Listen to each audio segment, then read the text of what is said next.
안녕하세요. 양현정의 골드락스 올해 첫 번째 시간 시작해 보도록 하겠습니다. 이번 주 미국 증시 분위기부터 좀 짚어볼게요. 올해로 이제 1월 첫째 주 들어서 오늘로써 3거래 일째였는데요. 분위기는 3일 연속으로 아주 좋았습니다.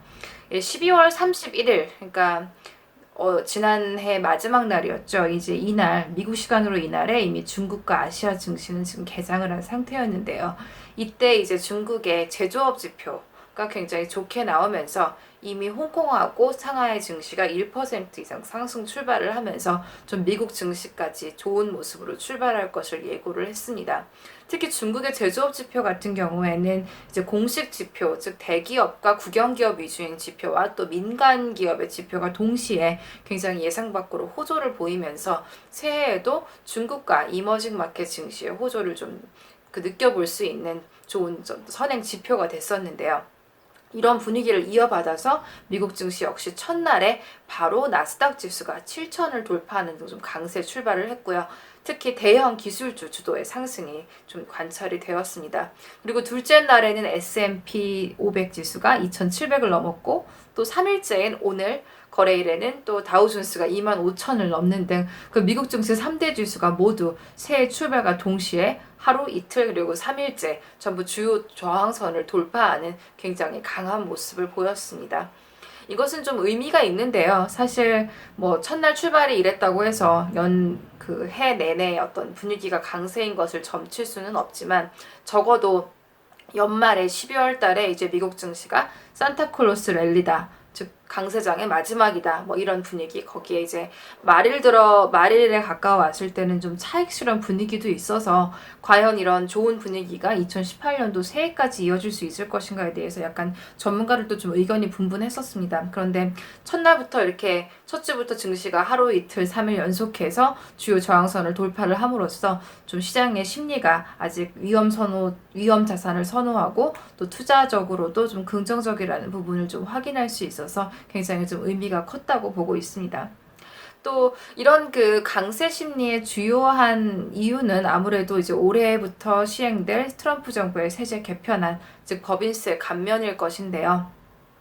뭐 오늘 시장 애널리스트들 얘기를 좀 들어보면 현재 뭐 증시 밸류에이션이 높다고는 하지만 여전히 이 트럼프 정부의 감세안에 대한 법인세 감면에 대한 혜택을 반영하고 있는 것은 아니다. 그래서 이것까지 반영한다면 조금 더 상승할 룸이 있다. 이런 시각이 있었습니다.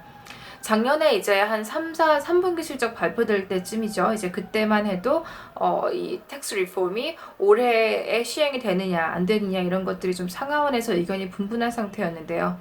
이때도 미국 기업 실적이 이제 영업이익 기준으로 내년도에 전년 동기비 한 10% 정도 오를 것은 이미 예상이 되고 있는 상태였습니다. 그런데 이제 여기에 세제 감면 혜택까지 더해진다면은 경기 부양 효과가 더 클 수 있다. 이런 것들이 좀 현재 시장의 강세 심리에 영향을 주는 것 같아요. 특히 이제 또 하나 이제 법인세 감면, 그러니까 35%에서 지금 21%로 낮추는 거죠. 이거랑 더불어서 또 이제 세제 혜택에서 큰 주목을 받고 있는 것이 바로 repatriation tax. 그러니까 역송금, 해외 미국 기업의 다국적 기업의 해외 현금을 미국으로 역송금할 시에 일시적인 세금 감면 혜택을 주겠다 이런 내용인데요.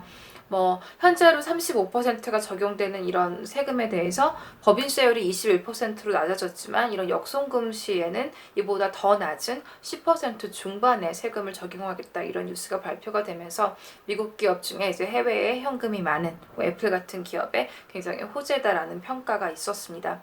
이런 여러 가지를 볼 때 이제 지난해에 이미 증시가 많이 올랐지만 새로운 경기 부양책 여기에 경제 펀더멘털이 좋은 것까지 합치면 올해도 역시 좋은 분위기가 이어질 것으로 보는 것이 지금 시장의 컨센서스입니다. 여기 이제 트럼프 대통령의 행보도 좀 언급을 드리면요. 텍스 리폼이 이미 좀 통과가 됐기 때문에 경기 부양에 대해서는 탄력을 받은 상태고요. 아무래도 트럼프 정부는 올해 이제 11월에 상원 선거, 중간 선거가 예정이 돼 있죠. 이때 발을 맞춰서 사실상 한 2, 3월쯤 되면 벌써 미국은 선거 기간에 돌입을 하기 때문에 이때 이제 경기 부양의 어떤 기대감과 상승 심리를 한껏 끌어올리겠다는 그런 계획으로 보입니다. 그래서 사실 트럼프 대통령이 연말까지 세제 개혁을 통과시키겠다 이런 얘기를 좀 분명히 하고 또 그 약속을 실행한 것이고요.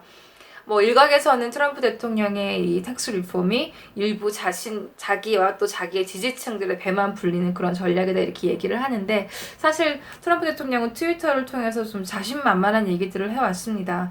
이 연말에 이제 또 1월 초에 이제 모두 저희 텍스 이제 보고하는 기간이 다가오고 있는데, 이때 이제 사람들이 피부로 이 감세안과 또 소득세 구간 개편의 어떤 편리함을 느끼게 된다면 아마도 자신을 비판하지는 못할 것이다 이렇게 보고 얘기를 했었는데요. 아마도 결과는 좀 지켜봐야 될 것 같습니다.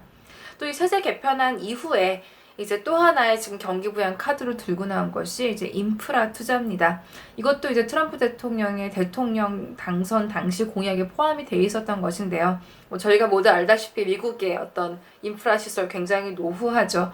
예, 그래서 미국의 어떤 공항이나 항만, 다리 시설 이런 것들을 트럼프 정부가 1조 달러 이상의 투자를 통해서 다시 한번 재건을 하겠다. 즉 트럼프발 뉴딜 정책이다 이렇게 공약 때부터 얘기를 해왔습니다. 다만 정책의 어떤 우선순위에 있어서 이 인프라 투자는 사실 감세안이나 세제 개혁안에 비해서 조금 뒤로 좀 미뤄졌었는데요. 뭐 이유는 여러 가지 있지만 대표적으로는 이 감세안 같은 경우에는 트럼프 정부가 오기 전부터 공화당에서 어느 정도 그 감세와 세제 개혁에 대한 안이 좀 있는 상태였어요. 그래서 행정부와 의회가 협조를 해서 실행하기에 좀 쉬운 정책이었다면 이제 앞으로 남은 과제인 인프라 투자나 오바마 케어 같은 경우에는 또 좀 더 협상과 이런 조율의 난항이 예상이 되기 때문에 좀 우선순위가 뒤로 미뤄졌다고 보고요.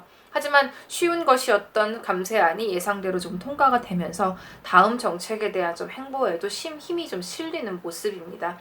하지만 인프라 투자의 어떤 경기 부양 효과에 대해서는 좀 경제 전문가들 사이에는 저도 그렇고 약간 비판적인 입장이에요. 왜냐하면 첫 번째로 경기 부양책이라는 것은 사실 경기가 안 좋을 때 부양을 위해서 말 그대로 이제 실행을 하는 것인데, 현재 미국 경제 지표가 그렇게 나쁘지가 않습니다. 나쁘지 않은 정도가 아니라 사실 굉장히 좋죠.